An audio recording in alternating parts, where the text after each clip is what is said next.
Someone once asked me, why is multifamily so much better than single family homes? And I get a lot of investors that come to us wanting to invest with us or just having questions about multifamily. And they're like, look, I could just buy the single family home right down the street and, I can see it. It's close to me, and I just want to invest in that. And I tell them, look, single family is good to start with. All right. If you've never invested in real estate, you've never done anything like a syndication or raised capital or realized that it's difficult to invest in multifamily, start with single family. That's good. Start with it. Okay. But once you get 10, 20 houses and you're having to run around town checking on 10 different properties, 20 different properties, 20 different roofs to maintain, potentially 20 different insurance policies, maybe 20 different lenders, right? That's a lot to manage. So the biggest benefit why multifamily beats single family every day is the economies of scale, right? You spend 5 years getting 20 houses. You think you've made it, right? Not to mention, your houses may appreciate, but you're not getting that much bang for your buck on the profit because it's 20 individual houses. It's 20 individual microcosms of economies, right? Different neighborhoods may demand different rent increases, right? So you're also dealing with that. But in multifamily, if you go and you buy a 20-unit property, let's just say, for instance, you've got one property to go to, you've got one roof to maintain, all your tenants are right there in case there's something that goes wrong, and you run that property like a business. That's the second key as to why it's so successful, is that multifamily is evaluated like a business, not like single family. Single family is evaluated based on the market, right? What does the market dictate that a property is worth, a single family property is worth? Multifamily is not evaluated that way by lenders. Multifamily is evaluated on how much cash that property produces, what we call NOI. What does that stand for? Net operating income, right? So how much does that net operating income produce on that property? And where is it, right? Is it in what area of town is it? Is it a core plus area? Is it infill? Is it, in the suburbs? Is it kind of a bad or worse part of town?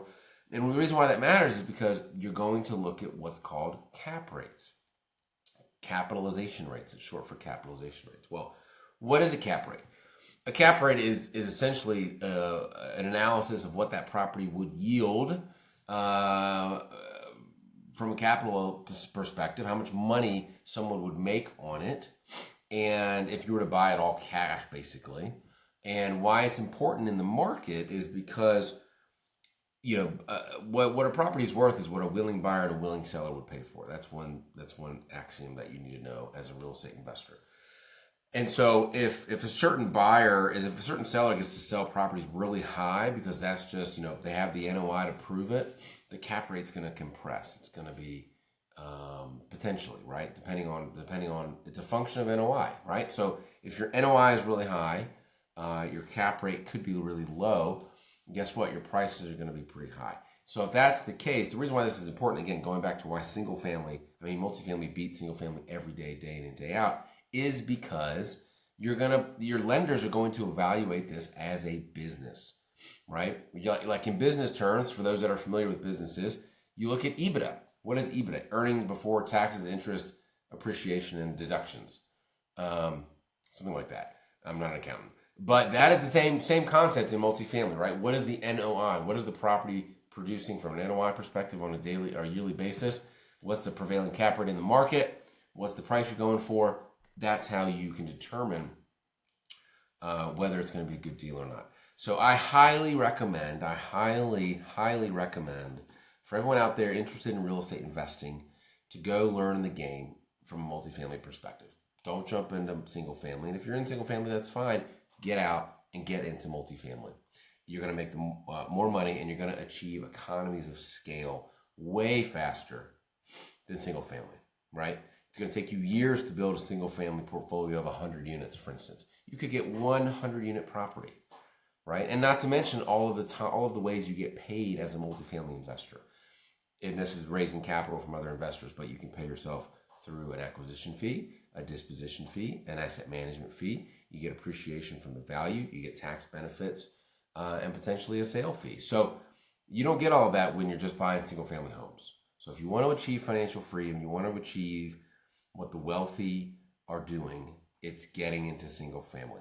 Now, I teach real estate investors how to grow and scale their real estate portfolio using particularly OPM, other people's money.